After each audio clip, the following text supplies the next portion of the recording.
காலம் கடந்து ஞானம் கடந்து யாவும் கடந்த சீற்றம்.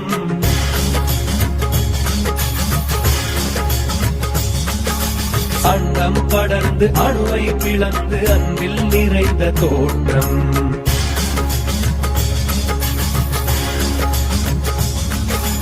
இன்று நீயாடும் தாண்டவம் கோடி யுகமாயை மாய்க்க வேண்டும். மற்றொன்று இல்லை என பூமி முற்றுமுனதாக வேண்டும். பித்தன் நீயாட வேண்டும், பக்தர் அடி சேர வேண்டும். முக்தி நிலையாக வேண்டும், சித்தம் சிவமாக வேண்டும். சிவ சிவ சிவ சிவ இது சிவயுகமென சிவகணங்கள் கூடியாட